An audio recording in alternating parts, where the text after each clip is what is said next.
Zuai nga Hruaitu Tv.Lalhriatkima Sailo kania Tantu Tv.Vanlalrinngheta Joba Group Bible chang sawirual Hruaitu Tv.Brandon Vanlalremdika Joba Group chuan sermon hi kan Asst.Secretary Nl.Lalchhanmawii atrain kan ngai thladona ei kan Tantu hi taksalam har bo somna wangin aron thei don lo ho me ke man chan hu ni ka mang me nga pathian thu yang mi lo ngai thlaila hun hia ka thiri anga horin thon khat bung som paruk chang som pathum thu hi invengula rinna chuan ding het ula inti huai ula chak takin nom ro u inti piang chu mai na ti nivek ro se ti ni a heta mika bung sari chang sari le chang ria thu hi ke ro chuan lalpa lam ke nanga ka chandam na pathian chu ka nga kang ka pathian chu mi ngai thadon ani ka mel ma midiriam mei chu ka tlu khun chuan ka tho leang thima ka thut poin lalpa chu ka ta ne ngani yang lalpan kan Bible chata kan za ta ma som se kan fellowship te hlan nein kan zavain pathian mai ko na lalpa hei event te yom puin te khoi na le ma som na te kan chang le a lalpa ini Ṭhalai Pâwl chu ima kuna chi bai book thea lalpa min siam le vain hena ma sain lom thu kon soya lalpa hen kan fellowship trim te hi lalpa nei mron tel puya heng aron chim tu te zong ina hlok na kan lo chan pha zel thena nei tharau thing ni min nei mron thum tharla heng kan fellowship trim te hi nei min tel pui lo chon lalpa thon mei ni a nei tharau thing ma mron chen chilani chon lalpa mitin fellowship te mei po ni lo ara mutu te tan po a hlok na alo ni thina wang lalpa nei mron tel pui zela heng kan fellowship chung zong he min ti boy thi tu sang la pa te nang min teng min pui le la kan chan bo chang tu zong te lalpa nang in thau thing nang non thum thar le la phak tok sang bera iti a inangma iro pui ron pon chole the nan kon la na sermon ngai thak tu te po lalpa ithu te nunga ron pon so the na nang pangla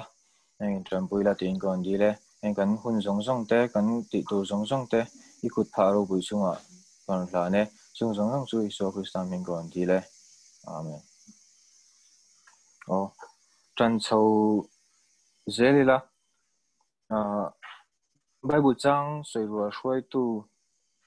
hi Tv.Brandon Vanlalremdika hi lo somang chỉ bật cái trong mình sẽ thèm sẽ thèm Bible chang sawirual này lâu này là sam bung som nga pangana chang som ni ani na hi irit thur chu lalpa chunga hatla ti chuan anin ati chakang che mi fel chu engtika ma ti ngin aphal lawang kan thu ti rik telalpan kan satan ma min som sak rose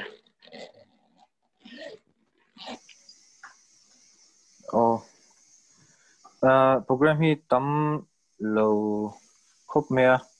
hey kan kal chou zelanga chuan tong trai rual nak kan nei nga tong trai subject tho du kha kan nom chuan in unmute la ni lo pon chat a hian tong trai thu pui kha a tho zel thea tuna tong trai thu pui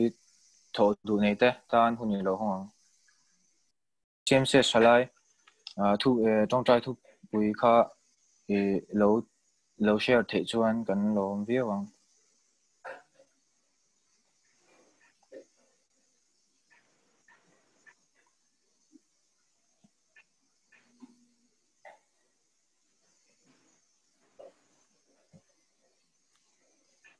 tong trai thu pui kha tho zeli len thla sung loin dam lo kan hriat te le nge ma ni mình mani maltan bộ khan anh thọ vek thea mình sẽ sung lawin đi thọ dễ lòng thế trong hiện đang lâu thổ về lúc mình tu na hian in kan sia tangin Mizoram lama chuanin Mizoram Kaushal Hruaitu te Committe ti MKC malak nai tu na hian zandar sari tang khanin trong trai rual na chung ko tina nei me kan ya tu na hian kal me kin karinga chung ko tina ko chung an trong trai thu pui mang te hian tu na hian in trong trai ho na nei ve ila thain ka sia chung chu kan chiaranga azong zong kan se thelo ni pon atlang pui chu kan se turanga ila pathian ven himna wanga Mizoram COVID-19 na wanga nunna chan kan lo wanga lo thu soina pakhat na ni se panina COVID-19 shipui ve mek te an lo dam thuai theinan pathumna dam lo en kol tu te tan COVID-19 in thup le symptom lang lo te po an mu chua zel theinan ti ania palina pathian ven himna dila kan rama COVID-19 na wanga nunna chan kan lo na ania chuan pangana he shipui hian min kalsan thuai theinan le pathian biak in atang nge lel pa kan biak le thuai theinan ti te ania kha tong trai thu pui panga Mizoram Kaushal Hruaitu Committe chuan an ron chhop chua ka tuna hen tong trai na kalmeka khang tu pui mang khan tong trai na hallo ne ve thain ka sia chumi pela ma chuan in kan sia dangin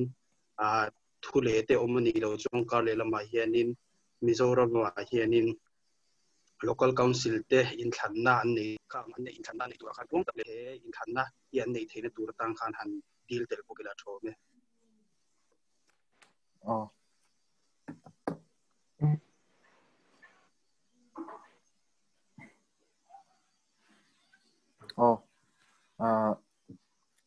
kum sang ni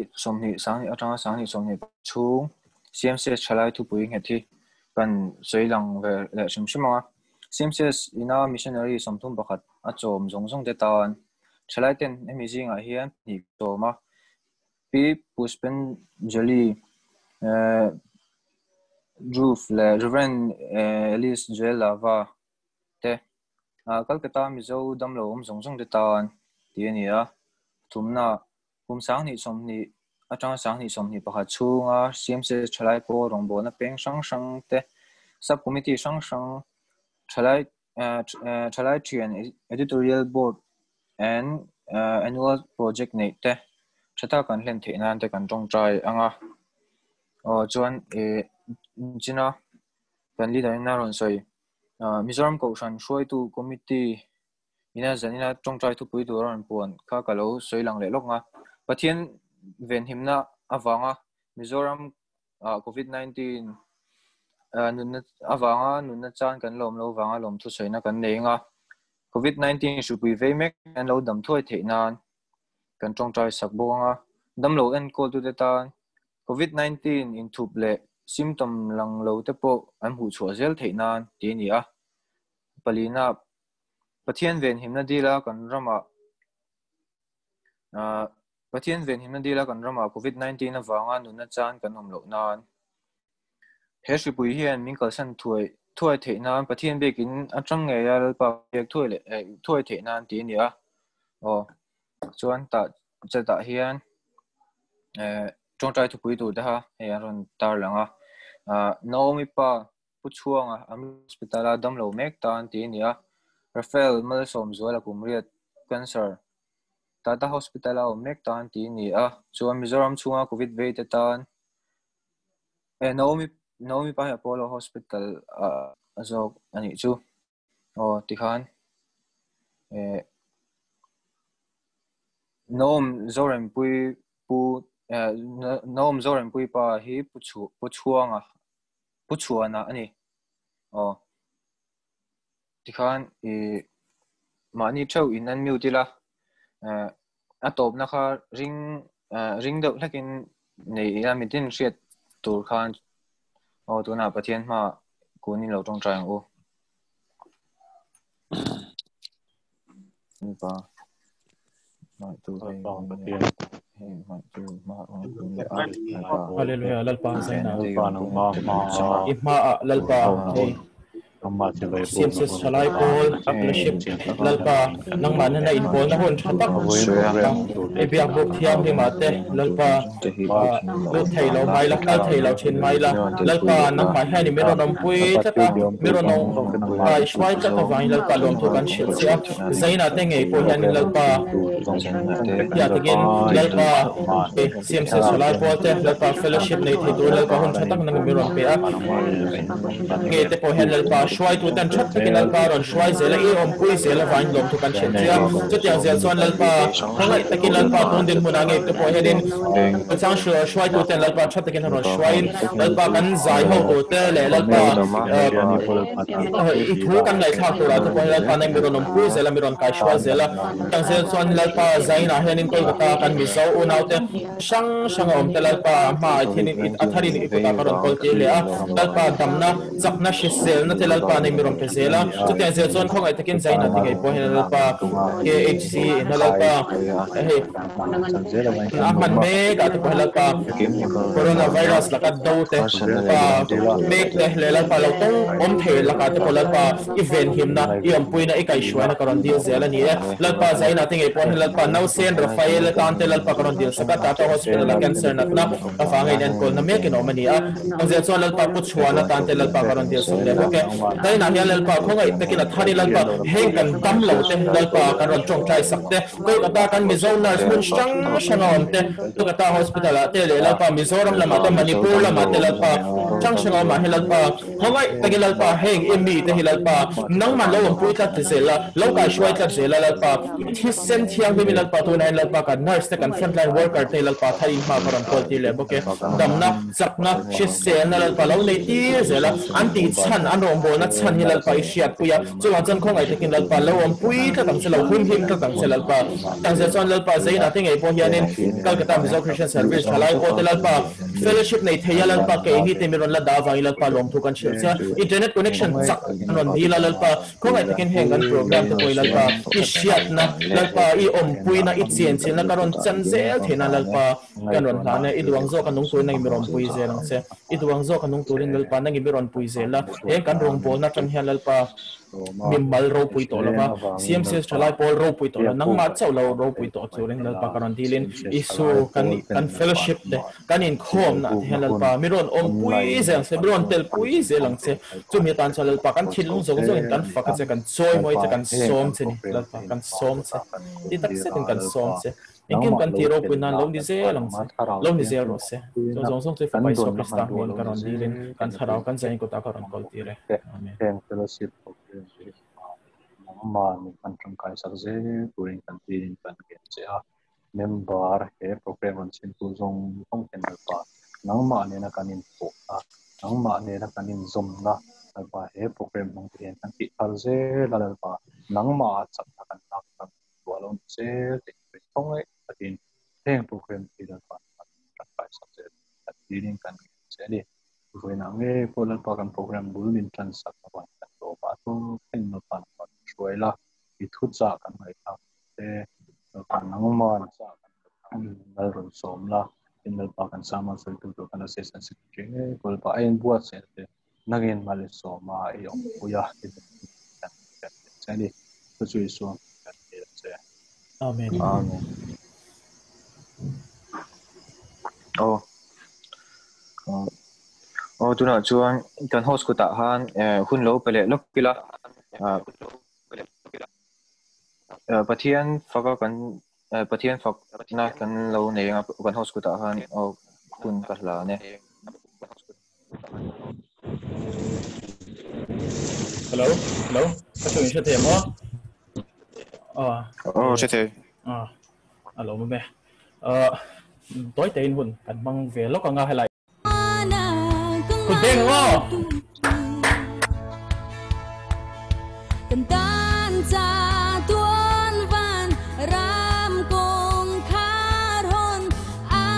นีโนลินกาอมโลอิลมากันอินเฮเซลครับฮันอินซอยแล้วมั้ง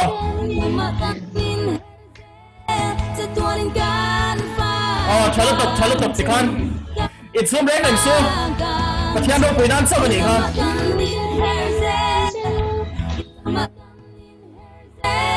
sa tuwan kan lamang kan lamang kan fakse oh chalatok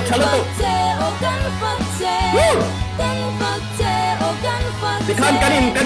lâu dâu con cái spotlight dâu con in sum lo bang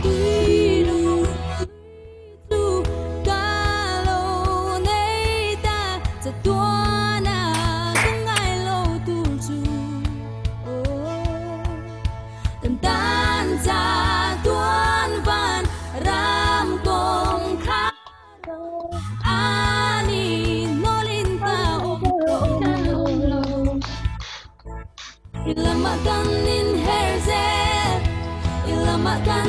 herzel sa tuwan kan fagangse ilamakan in herzel amalam kasutur ha sa tuwan kan lamang kan fakse oh chalatok cái tiếng đó point là thấy nó tiếng nghe đây sổ thấy nó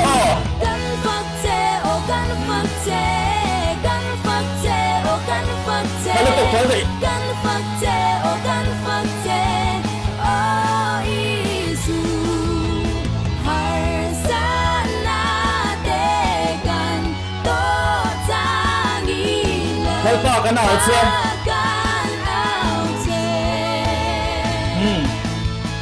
Hãy subscribe cho kênh Ghiền Mì Gõ để không bỏ lỡ những video hấp dẫn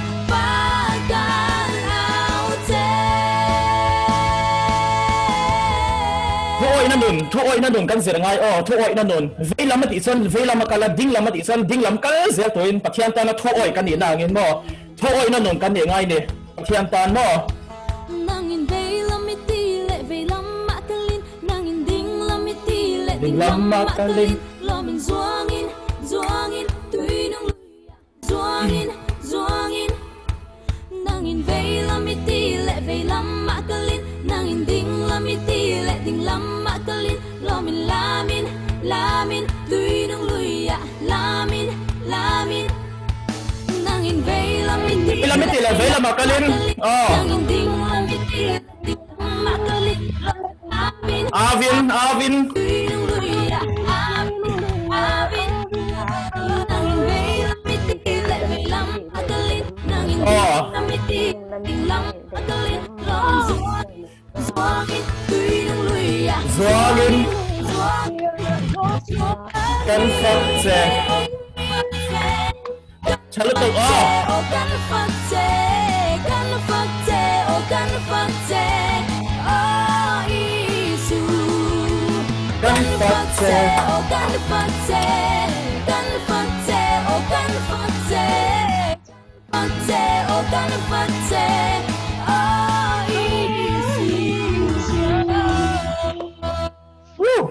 Praise the Lord. Lalpa sa fakid am rose. Pathian ro puinan vai kat kutan deng lok diang zuma ya ino in man vai tila.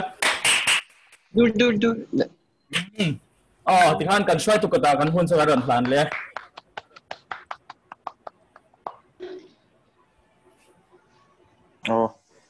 Pathian fak ho na hun thatak kan nei thea kha kan ho zara hey wa ho po karol vek kan tin hi na chuan sermon kan ngai tha anga Nl.Lalchhanmawii ani kuta hun kan hla nanga rilu tong trai nen ani lo tong trai puila ani pathian thu te thataka ron pon chu the nan akuta huni lo hla na u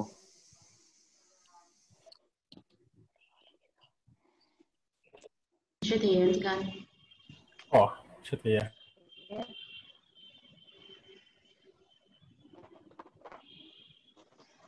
cái earphone hier trở lúc tục lâu à phía lâu điều chăn chia là hai mình lâu chuyện mình luôn nha cái này sẽ thì chết thì không ok Zanina fellowship tura local zong te kadal pai so Krista mingin ji pai ka bok na sa do chewa zanina he ka hun alo ni ve ta a hu phur om ka ti a hu phur om ti rol walin tun tum chu enge ni ka phur ve re ulu tu ka hun ka nei dong ka ti ka sha tu ka chang khanin ka in ve to ve na se me ma enge o ma so yang ka tia thu tam tak chu alo langa ni chu ma se tun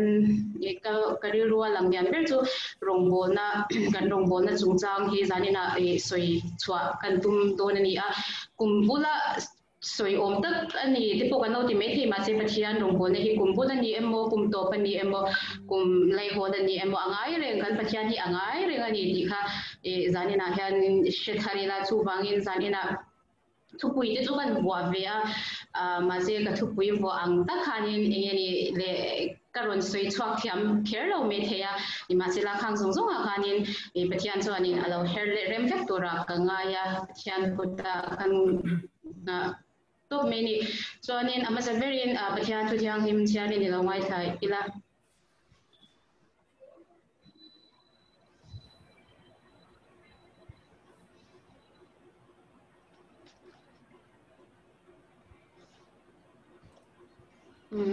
screen akan lagi mo lang ya pathian tu thiang nim ilawai thampo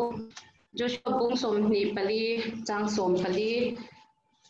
chu wangin lalpa chu chi ula ti tak zet le di takin arong chu bol ula in kha tu te luira le ai ku tarama arong an bol shin pathian te kha pai vek ula lalpa rong bol am che u tin timothea thon hi bung li chang na screen kan hu again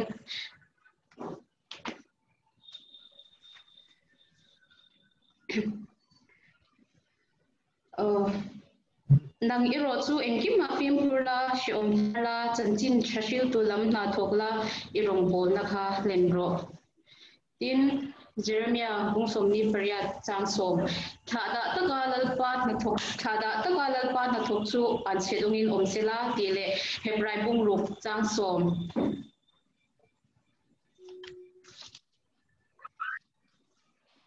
hebrai bung ruk chang som in the thole aming chunga mai na in nan tir mithiang nim te rogin lo bol tun theng po a in la bol chu chu theng hil turin pathian chu mi pel lo ani si lova a thu thiang nim kan tiri te kan za dan pan man ni som sakro se amen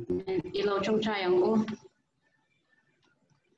dalpa kan pathian tu tak mai tu zani na hun cha min pe a dalpa nang ma thu khungai rong bol na soi turin dalpa chelai ngai ta tura min ko ko ma bangin kaloma dalpa nan thu soi la ichia lo tom te hi nangin min bangla angai tha tu le asoi tu te tharau mit min ti men sakang che dalpa kan tu soi chung zong eng min ti boy the tu chung lam ne swal kon lam swal thil ti thena la ka nangin min ve nang che chung chu i swal min kan dile amen zanina khongai rong bol na servant appointed by grace ti soi kan tum do na engeli karon soi fia thiam lu tu lo ani me thia ani ma sila the to cha ka in buat sai ve a the to pa soi ka tum ve a ri lo tu ra ngai la ma sila zan in chu hun te la thol via wa ka prepare na ang IMM zan man mo lu tu lo wila acha o me ti chuan in enge ni khongai rong bol na kan ti hianin enge kan rong kan han bola mo enge khongai rong bol na kan ri ruwa hianin rong bol tu kan ni lo kan lo intimate he ni ki chu engma ni na kan nei le nem kan lo intimate he ni ma sela Christian pathian ring tu kan ni ke mani phak to ka kan rong bol na kan chung ko kan zirna kan ta thona pathian yang khongai rong bol na hi min lo perfect ani dal pa la ka hianin enge klom le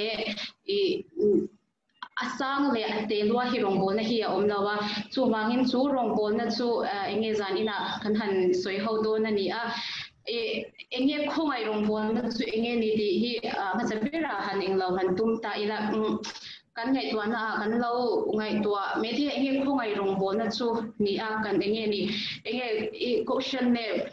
thil ti he khutlang te koshana the to pa pathian kan wa fa kan ba choi moi na te mo ti chuanin family chung kwa iswa pathian nai tura kanin zirtina kanin kai shwai na te kan na thona the to pa rin om taka lal pata na mo kan chen om kan buna mi te na iswa me lan hu the na tura pathian thu kan oina te kan zirna the to kan chwana heng zong hi lal pan ke mania khong ai ro na te ya inge pathian thu oina alom bo kan no ti me the ni ma se la heng zong ina atum amin chu enge iswa ne heng the tura an nun ke mani plus an nun bo sai kha ani chu enge ni kan the wang re ngani lawa tik ta sui chawani pathian yani enge achia no van ti ko mi sha sam tam takhi along bo sak tu tori ane ni chu ti ka ra chang ke ni ring tu de mo miswal kan chat wang ne kan fel wang ni lo kan the wang ne kan thiam na wang ani lo khong ngai na wang chu ro bol the tu kan lo ni a chu engdam wang ani lo chu khong ngai rong bol na chu ani din kan han eng soi ma sa a tin chu khong ngai rong bol na chu kan ke mani kan nei pet ka ti kha chu khong ngai rong bol na kan sunga lo henga chu kan sha chian po lo chuan inge lo heng chin kan nuna ama sebira chuan mi dang soi sele tin lo tin in kan that nei chin ani mo ting lo chung pathian rong bo kan ni kan chin wang ni kan fel wang reng ani lo kan chin lo awangin lal pan khungai na in rong rong bo min phal sakani ma sina kha khungai na rong bo na ni diga sha lo chuan in mi in mi dang han soi sele ting lo mo mi dang ting lo mu hi ol em ani chu khungai rong bo na diga sha chian lo da wang ani fowa tin inge ni kan pe lo china kan rek bung fo chu chuan mi dang ni loving ke mani min bo chaw le chin mani pungin kan twa le chin he chu soi za angai om lo ve inge ni kan pe china ma ki fa kan pe le bak lo kan tui le no na han om ne bur ang chi khang ko jong jong ke mani min bo che tu ani tin inge ni ngaya nei hi al ol le me chin ko ngai rong bol na na ani digan share se no chan in lak senior hi ol china mi ku ma po ko bi ke ni a kum ta ko committee member le kum ne po azonin kan ni a kan ti a ngaya kan nei me chin ma se pathian rong bol hi ngaya nei tur ani lawa inge ni chamar pa da ko ngai rong bol na na ani ti kan share po hi ngaya ni tin lan sar du na ru ni ya ol ani thin hote te inge ni kan hing chanchin bo chuan na turate chuan be lo te mo WhatsApp group until enge ni secretary report a om be lo te khatia phil ho te mi me ani lung oi do nei alo om me chin ani tin chapo nei kan khat me chin chapo hi all ring tunun chu ai enge ni kan rong bo na te anon nuama kan ni ma kan lam to kan ni khatia kara ani he enge ni chapo hi lo all chin ani chu chapo na chu pathian hi ani atu lo a chu mi khongai rong bo na na kan thogani ti kan sha la cha kan chapo na in min bo chin ani tina to bera chon mani khongai hi all ani ani chu atibi kati na sabi ka kal na sabi ti a ke mani engeni fellowship angat ke choni engeni Mizoram House a kanin thiara sound system kanin thiara chuta si lawa kanin fellowship na kan thiar pol kha gai ni zandar bia right chezovet no ad kan thiara khang zong kan sound in church de akhia to de pokhan khongai rong bol na ani ti an sha lo khachwani mani khongai hi all machine ne ma ti khang zong khongai rong bol na ni mi ila sha chwani nge khang heng zong hi alo bo chin ani ti chwani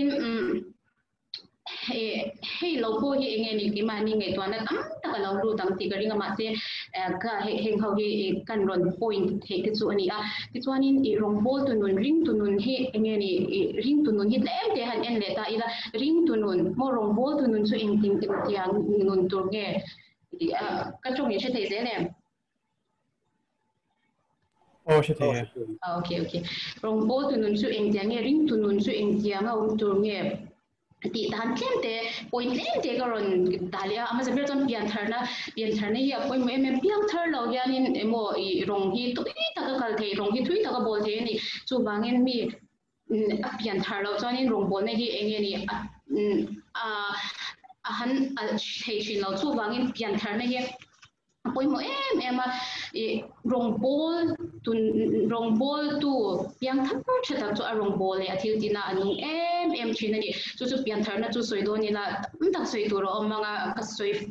soi po ka soi fia thiam lawa ma se he chu kan sheve ka nga chu wangin rong bol tu christian nun chu piang thar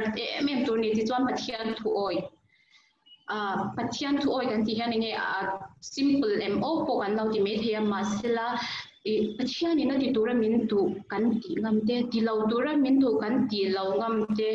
mo ti chuanin wai sen taka ama kan ran ngamte tlom ngai po kan tlom ngama wai sen taka kan pati ngamli rong bol tu nyun chu ani nge hlain kati chin te kati arim to lo ati a kan ti ngai lo te kan ti ngam hi anga yani chuanin fian real nun nei tam hi apoim ema he chu tuna kan covid kan pandemic englo situation bang point alo ni theyang fian real hun ni kan nga lu tu kani engeni tuna chuanin biak tin ati kan va informing kan va fellowship in hun kan va mang thelo ni masila kan pin dana thian biak pathian nen engeni kan inkar kan relationship ti thatur khanin Bible share le trong trai khat the to pin kan ti ve the ni fian rel nun in hi apoi mo ka kha ke mani engeni kan hat liam mo ngoi dona ne trong trai te hi anuam china ni chu wangin fian rel nun nei tam hi apoi mo chu chuan pathian thu soi mi te na tan rong bon tur te kan bula mi ten kan phosat zia an lo mu na te kha khang zung kha shela ni chu wangin trong chai le bible share heriak fellowship kan vati mei ba ka hian tu tok lo bila kha rong bol tu chuan anei tam tur ani ti chuan mi min kim ni hi apoi mo me bokani engeni so me te po amin kim lo chuan tla ka om na bani chu wangin christian rong bol tu nun chu amin kim tur ni ka soi ang khanin mi zai pola tu me ma zai pola wakala zai pola chuan ni the to ka bati a na chan ni ko le enge moni ko he enge pilbol de ang ti khatyam ni kha kan ni turin lo kan min kim turani kan rong bol na hen nuam kan ti emo nuam lo kan ti emo kan phuna poni se kan phur lo na poni se ta khanin enge kan rong bol than pathian kha sha ila khata khanin an nuam emo ashi oma ko khan the to pin ring tunun rong bol tunun chu akal turani ti kha kan soi le du poka tin engeni chu khongai rong bol na chu pathian hian in india thok turin nge min du ti ama sebera chuanin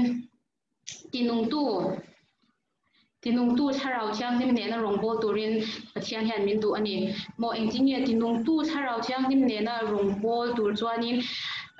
ti taksirin kan ni tin nun I bible che trong try na nen ati nung tu kan rong bol na tinung tu tharau chiang nim ani tharau chiang nim tel lo chuanin enge mi tam tak ko ni la mi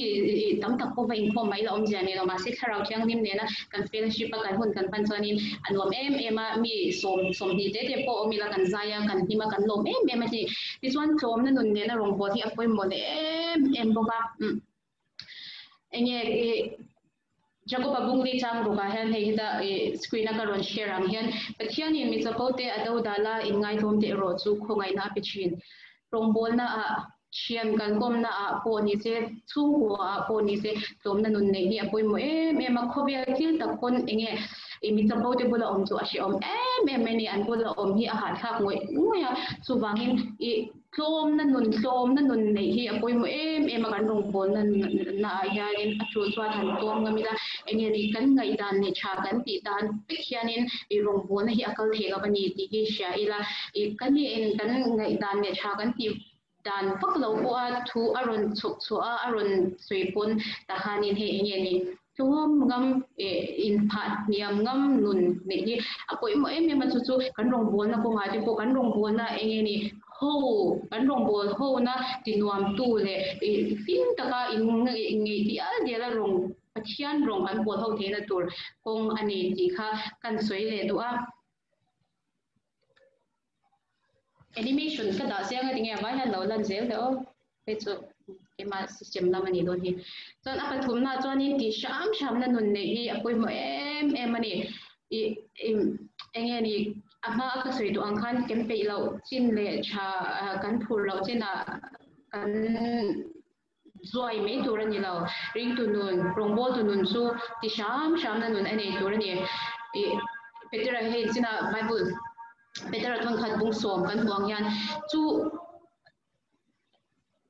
Peter bung khat chang som kan hunan ya kan huangin chu wangin unau te u ako unale athan na che u ti he turin tai marks wale zwaro u chung chu in ti zongin engdika ma in tu lawang tai mark chwa hi apoi mo ema kan ni tin nuna kan rong bona chaw lawa po kan sirna po chung kwa khosak kan rel na atile e kan son na ate nge office kan bakal na ate po tai mark chwa hi apoi mo ema kan tai mark chwa kan ti sham choni khami ti sham na nun kha pathia na chama chwa khami be mania an lo mo nga chu chwanin na se takin kan pathian ne na kan ne na kan thai dir thei do na ni chu wangin he kan thei to kal chwa ila en kima mo kan thei to chwa ila kan thei ba ga hanin pathian ni achizel ani achu thei to ki kan thei to chwa ila kan thei to ka liam hi chu pathian pon men ko lawani ni ma sela kan thei to ki chu lal pa chuan min ko be si achu wangin ti sham na nun le hi apoi mo ani ti chuanin ti takzet na nun chu wangin he kalhaw kalau char chhuak to kher lawanga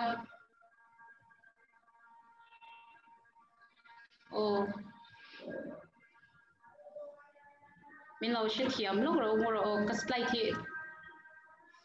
na kan hon so kha in shape de me ma ko to ma se pe lawe ti takzit na nun apoi mo le em bogani kan rong bol na hian ti ve me hi pathian hianin atu lawa ti takzit thenung le ti takzit ama kan faka ama kan choi moya arong kan bol hi adu ani ti ve me chu he khovel thil tak point thil kan ti ve me chuanin kan vati sagade po kha an nom ngai lo mani chu wangin ti takzet na nun nei hi apoi mo em ani ti chuanin he da han insia thiam ton na ti ka da he chu ma se na kina huwa so yanga anek sa chuanin chanvo zen hi kan soi duwa tuna kan pandemic situation wangin kan khom thelawa zathum zali choya byakina va inkhoma bachan angai lamba tin enge kan chut muna kan omna muna kan pindana pathian rong hi kan bol the ni pathianin amire kal thangin Bible chang post tur te in min ruata chanda hun ne tur te in min ruata tin thu soi na ne tur te in min ruata zai rong bol tur te in min ruata ni khata khanin kan clean lo le zai ngai lo chu zai turin an ruat ngai lo chu wangin kan clean lo le kan ne kan thei lo puya khan pa yanin kan ti tur ama rong bol turi min ruat ngai lo bani chu wangin ha kan thi ti thei to kal pathianin na arong bol na tura min bek mo zai rong bol ko ni se enge Bible chang share Bible chang post ko ni se ke miswal ke vete lul mo mi fel cha tam tak degree nei sang pastor degree thua thum nei po anei la ke athu he coronavirus ina kan ram ati boy em la ya athu pang chhuak the tur athu post ve the tura lalpana min ro thi abahan lom em tin mo lom me tur kan ni ti hi zani na poi takin ka soi du a he pathianin angai sa tu lege ma thin nong to kan tharau mit ange ahon karinga acha chu tianin he kan ma huna enge sengdon kan she ho lo he online fellowship alakal zen don nge he corona hi atop vaccine ten bunga hun nun pa ngai kan nong don nge aya na om alokal don nge kan she lo he online fellowship en tik chu nge akal don kha kan she lo he online fellowship akal chung chuanin ti shang thil turin pathianin kan chunga thil min ron leang khata khan mo enge ni kan rong bol chan kan ti chan pathian tha han enila mo aron ruat tu a message ron thon tu chumia chuan ruat kan ini ti tu mishing kha en lovin mo pathian kha en ta ila ta chuanin enge ni chan vo hi chu len nge kan tu mang ti ka ring sa ta chu puai tak po in ka soya darkar enge sunday zana de chan chung kwa fellowship te po kan lo ne ani me the kha chu thu chan ani ta ama se thil atam zo khi chu กงฮีลัดปะเฮียนินมินโกมูเซนันนี่ปะเทียนเนี่ยจวนอิมาติเทลาวอมเราจูบางเงินกันสันโบปะเทียนี่นะอามากัลรงโบนะมินเปกเวโมกระสวยตัวคันทุชิลนาใจรงโบขัดยังจงรงโบในเตลัวจังหลอมเราก็ดีกับไบเบิลจังเชียร์เองกิมกันไงปุยโมเฮียนินลัดปันมินรอนไงปุยโมเวโดนมิกิมันนี่กันบัดเจ็ดชัวเวเราจะเองที่เนี่ยปะเทียนเราเจ็ดตังจูบางเงินกันบัดเจ็ดชัวกันบัดลันชัวกันบัดตีชัวเวค่ะง่ายนี่จุดที่ชวนเก่งมานี่กันอินคาร์ปะเทียนเนี่ยนะกันอินคาร์ค่ะเราเงียบโดนนี่จูบางเงินให้รงโบตูพวกไงรงโบนั่นนากันทัวร์ยันเฮจันโบเซนที่โอ้ยมือมาจูบางเงินนั่นตะกินกันเราส่วนนี้ที่ชวนนี่อาปรุกนาชวนเองกินกันตีโมกันรงโบนั่นที่ปะเทียนเราปุยนั่นส่งนี่โรเซ่กรีนต้นขัดบุ้งสวมจากสมทุนประกาศกันหัวจุดที่ชวนนี่point in point inที่เปียมปะเทียนเราปุยนั่นตัวนี้เรื่องที่เรารงโบน่าเราก็ละที่เราเองกันตุยซงเตกันพูเราซงเลยเองโปรแกรมเตกันเราดวงตานี่โมกันตุยเรากันจักกันติงไงเราตีไงเราแต่ปวดตั้งแต่ก็อมตานี่จูขัดยังขันมาเสกันตีไงเราเลยกันตีเทกันตีไงเราปะเทียนนี่นะรงโบน่ามีนนเปกะขันนี่เองนี่ปะเทียนเราปุยนั่นโซ่เพลพเวมิชิงเตนเราว่าปะเทียนโซ่กันเอ็นปะเทียนเราปุยนั่นคิวกันกี่ตัวนี่เองมาที่อาหารสังไงเราวันนี้ดีก็สวยตัวกันเฟลชิพนั่นเทปเองกันเฟลชิพเทปกันนิมากันลามากันลมมันนี่นิมาเซลาCMCs เราปุยนันนี่สุเสปะเทียนโซ่เราปุยโรเสเองที่มาปะเทียนเราปุยเสกันรงโบนะฮีเองเรานุ่งเซลโดนนี่ปะเทียนโซ่ฮีอันนี้ละกันที่มานี่กันเมมเบอร์คุยเตกันช่วยตัวเตกันเชียนเดียหันเราเลยขัดยันไงเทเราจะสู้มิชิงกันเนี่ยเอาเป็กที่มาเงี้ยพวกนี้ข้างทรงอาคารนี้เงี้ยนี่กับว่าตีชันกับว่าสวยชันกับว่าใจชันข้าอันมานี่นี่เลยเนี่ยปะเทียนน่ะล้มตีข้าใช้ละจู่บางเงี้ยเองกิมกันตีฮีรงโบตูกันนี่กันเองกิมกันตีฮีปะเทียนเราคุยนานโซ่กันตีตัวนี้ที่ตัวนี้จนทิลเปก็รงโบที่กันสวยด้วยเงี้ยนี่ financial campaign ละมาวินเราไงสักแล้วก็ละมาเสปะเทียนนี่ทิลเปก็รงโบตัวนี้มินก็ว่าโคโรนาไวรัสบางอินโมกันสวยเลยสวยลูกกันไปอินคอมเทเราสมงาจะทะลุกันมาทั่วเทเรามาเสอีกุจุกปุยพังคันตัวนั้นอินคอมfellowship ตัวนั้นกันออนไลน์เรื่องพวกกันโถลุ่มค่ะว่าโถเทอันนี้โมข้ากันโถลุ่มโถค่ะเองที่นั่นเงินบางเองrefreshment มาจะอีกคนนั่นที่อันบางมีอันเดียวเราใจเก่าโน้ตใจเก่าเดจาร์กันเดโมอริสาอาคามิชชันนารีกันส่งเมกที่ยันปะเทียนทุสวยที่อันบานเทสิเราอันบานโดนเราอันสวยเจโดนที่เดียว pandemic situation รับทางตัวกับอันสวยเจโดนนี่สู้บางอินข้างขามีได้กันปุยนะกันอมหัวนากันทิลเปคานินรงเขากันโลโบเทเร่งจุเราเนี่ยสมนิเตจิงคงคานินอันมานีทัดินนะอันอันโลมันค่ะเราเปเทนี่จู่บางอินทิลเปรงโ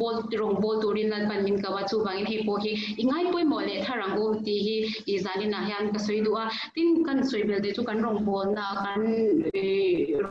งโบเท่านั้นเฮนินso ichina ka chante bola ko ka share chin in share thiam ton ne hi apoi mo ma mi kanin share thiam ton na chang kanin how kanin swal lo to zela ni imani jinga po ani a ma se in share thiam ton ne hi pathian na chwa in share thiam ton hi ne angu chu ko ani emo ingai zon na ani emo rong na ani emo kanin share thiam ton chuanin mo rong bol ho hi alo nuam china ni chu bangin ahar satang chu atam ma se ka han chong chai la in share thiam ton na ne te turin pathian ne na di la chu chuanin kan rong bol na ha alo ti nung don ni chu khu ngai na kan chan ani mo ka soi to khan kan rong bol nei khu ngai na kan chan ani ti hi kan the hi lo ko hi ka du ngoi ya shereng ila ti hi kan soi duwa tin kan le lok du chu kan rong bol na hianin thil pakal soi zo che pa ne o thil pakhat kan soile tu chu chapo na hi pathian hian a ho emani ke mangi po kan na thil tam tak soi tu kan ya testimony sermon tur le hi sharing tur tam na tu kan ka jirna hita pathian khongai na azara nuam ti takin kan omma nu le 5000 nu le patin an the do kin sum le pai di tin e kho ngei lovin mi dang ot lovin min siama chu ta question khotla nga hin nuam takin rong kan bola khian kan faka jirna he engeni kan du te kan zirin ti khan kan omani masila khat yang zong zong khat ron chapo pui don chan ni ko ma po ka zir pui te le ka sha te pon an chianga ka ron chapo don ha pathian hian in min luk yam roi ze ni chapo hi a phal lo em ani arong bol tur hian chu wangin chapo na hi apoi mo em kan chapo na chuan kan chapo chuan ku tha kan member pui kan kiang mi te ka na sa takin an kharang nung tha kan lo ti nge ka yang kan lo so che the ri kha sha ila tha kan soi bel du ani a soi tur atam ka thu yang a po ron lu hiam lo me ya ma se nge ni thu pui nei be ni kha ka du bok sia kha nge kan bible din tha da takin mo kan bible din tha da takin rong bol lo turin min du a ho ti tak zet da rong bol turin min du a he ko mai rong bol na kan chan mo pathiani na nge ni rong bol be the tura min du min ti Shisiana Chamin Pia Rombol Hidorin, Shisiana Chamin Pe Kim Tiana Janga Chua Kunga in a Wangani, Kunga in a Wangin Vandam and Ludon, more Sung Zong Zong to Tea that set in more. Tarao Tiang Dim Som Del Zelin, more Tarao Tiang Dim Som Del Zelin and Rombol, he and then Zel to Mila can soy out the boat among Masses and in a can soy vexing. Kan soy vexing lawa chu bangi ti tak set in thada da rombol hi aphal lo ti to kha chu bangi ti tak set in zanina pathian rong hi bol chale ila arong kan bol sak thin pathian hi atira bible ja kan cherang kan rong kan bol sak thin pathian han mi thegil don na bani mo chu wangin ti tak zeta pathian rong bol the doring kan zawai han kan ru atharin insiam thar leila he coronavirus ina covid ati boy mek la yani chanchin shishil tu na rong bol tu na kan thok ve the ni kan omuna kan thok ve the ni ti hi sha ila chu wangin khang zong song kha sherengin pathian tan the to pin arong i bol se lang o ti kha zanina kan ron soi do khongai na awang chawa kan chan pathian rong bodi he wang hi to yang khongai na wang chang han ban min theng don mi chu wain khongai na awanga rong bol kan ni hi athari ni she chwak she le amoti kha nani na ron soi ni atu yang him kan ti ri kan soi te kan sawai dan la pan da tan man min som sa se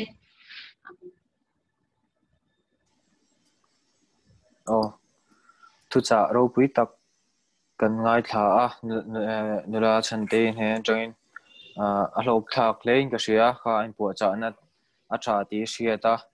thu cha ro pui tak kan ngai thla khang te kha mani thawa senglu kan tumanga lok pui na kan man thau kan lo tum don nia ei toplam kan hei to menga voina chan vo te chatakin kan hlen thea ro pui hlen ka sia heng chan vo kan ni te hi mishing kan in ang lowa then khatan chuan bible chiar ngot te po kha enge hupurom tak atling ve thina